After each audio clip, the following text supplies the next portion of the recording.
Pozdrav svima, ja sam Đorđe i dobrodošli na kanal Lične financije. Za današnji video sam hteo da ostavim analizu prinosa različitih imovinskih klasa u 2022. godini. I kada sam krenuo da prikupljam podatke, skoro odmah na početku tog procesa prikupljanja sam naleteo na jedan neverovatan podatak. Iako nisam mislio da ću ovo izgovoriti u neko skorije vreme, došao je taj dan da jedan domaći investicioni fond uspe da nadmaši performanse indeksa S&P 500 u 2002. godini. Tako da, danas ćemo malo detaljnije analizirati ovaj fond, a analizu ostalih imovinskih klasa i ostalih fondova ću ostaviti vama. Ukoliko vam treba ideja kako se ovo radi, koji fondovi postoje i šta sve treba gledati, možete pogledati moj video od prošle godine, bit će linkovan ispod. A sada, hajdemo na analizu.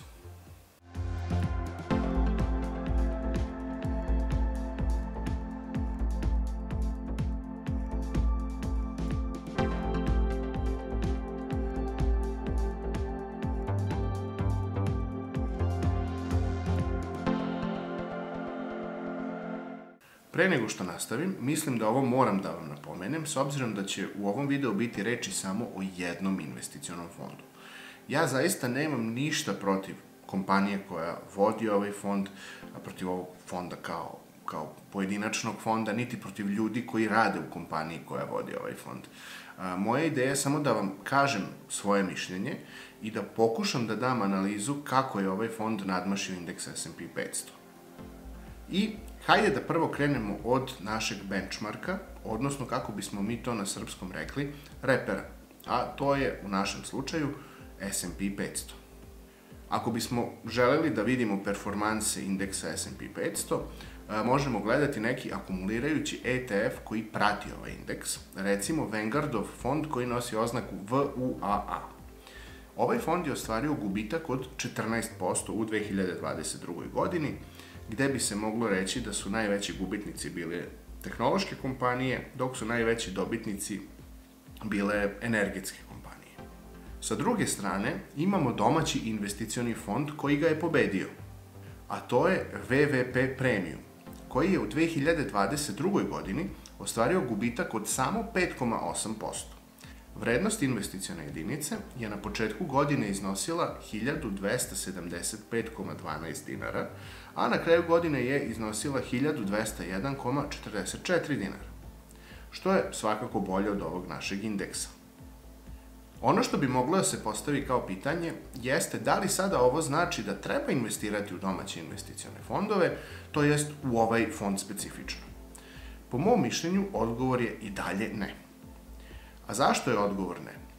Pa, po mom ličnom mišljenju, smatram da su ovakve performanse fonda više rezultat sreće nego nekog znanja koje je moguće primeniti i u narednim godinama i jednostavno znanja koje će donositi prinose i u budućnosti.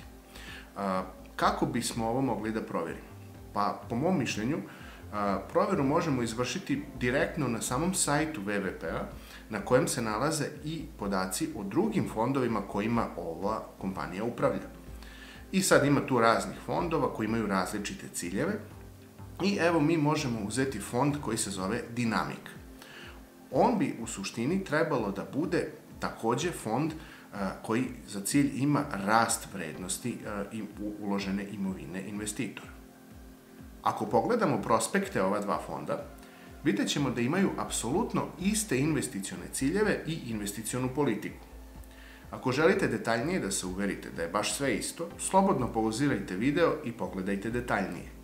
Ovo bi negde trebalo da znači i da bi komponente ovih investicionih fondova trebalo da imaju relativno slične karakteristike i da ostvare relativno slične prinose. Naravno, neće biti baš iste komponente, jer onda se gubi smisao da imate dva različita fonda, već onako neke pozicije koje su slične i koje imaju iste karakteristike, zbog kojih portfolio menadžer fonda smatra da će ove pozicije nadmašiti performanse opšteg tržišta.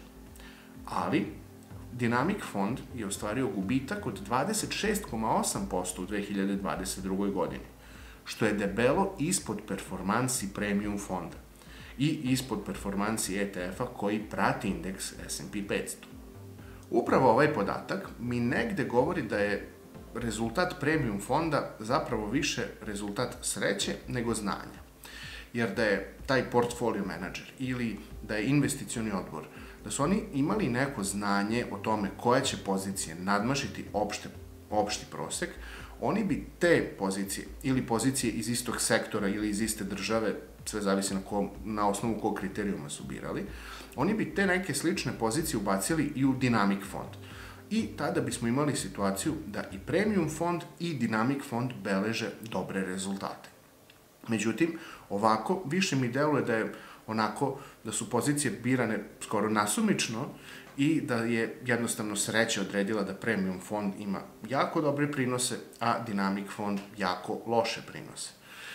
Ono što takođe možemo pogledati jesu i same uplate u ova dva fonda koje takođe mogu biti poprilično značajan faktor na ostvarene prinose u 2022. godini. Kao što vidimo, premium fond beleži mnogo više uplata, što možemo vidjeti na ovom grafikonu sredstava kojima fond upravlja. Dok sa druge strane Dynamic fond jednostavno ne beleži tolike prilive.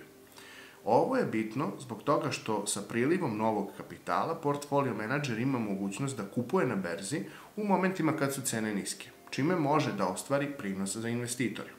A u Dynamic fondu priliva svežeg kapitala nema, zbog čega su portfolio menadžeru zapravo vezane ruke, s obzirom da on ne može da kupuje nove pozicije dok ne izađe iz starih i tako realizuje kapitalni gubitak. Ovde bih samo da naglasim da ovi grafikoni predstavljaju iznos sredstava kojima fond upravlja i rast ovih sredstava ne mora da bude vezan samo za uplate, već i za prinose koje fond ostvaruje. Znači, rast na grafikonu se može desiti ukoliko već uložena sredstva beleže prinose i uplatom novih sredstava. Međutim, s obzirom da je cela godina bila negativna, a u premium fondu vidimo da ovaj grafikon ima skoro konstantnu uzlaznu putanju, možemo da zaključimo da je skoro sve efekat novih uplata tokom godine. I za kraj moramo da pogledamo i dugoročne performanse kako bismo i tu videli šta se dešava sa prinosima fondova. Ako pogledamo zvaničnu dokumentaciju, premium fond je ostvario prinos od 3,6% od svog osnivanja koje je bilo 19. oktobra 2017. godine. Sa druge strane, Vanguardov ETF koji prati indeks S&P 500 je u istom periodu sa reinvestiranim dividendama ostvario prinos od oko 75%, što je efektivni godišnji prinos od 11,9%. Mislim da ne moram da vam govorim ko je čist pobednik u ovoj priči. Ono što bih takođe želeo da istaknem jeste da se ovakav odnos snaga može potvrditi i nekim dugoročnijim posmatranjem fondova koji postoje mnogo duže. Recimo, dobar primer je knjiga koja se zove A Little Book of Common Sense Investing.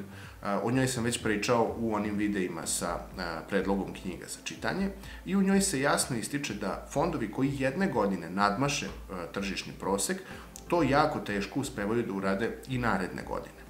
Takođe, postoji i jedan jako lep članak na sajtu New York Timesa, gde se takođe ovo donekle i potvrđuje. Tako da ostavit ću vam ovaj link ispod u opisu, pa možete malo detaljnije pročitati ukoliko vas zanima. Uglavnom, to bi bilo to za današnji video. Ukoliko već niste, obavezno ostavite like, pretplatite se na kanal i vidimo se uskoro u nekom novom videu. Pozdrav!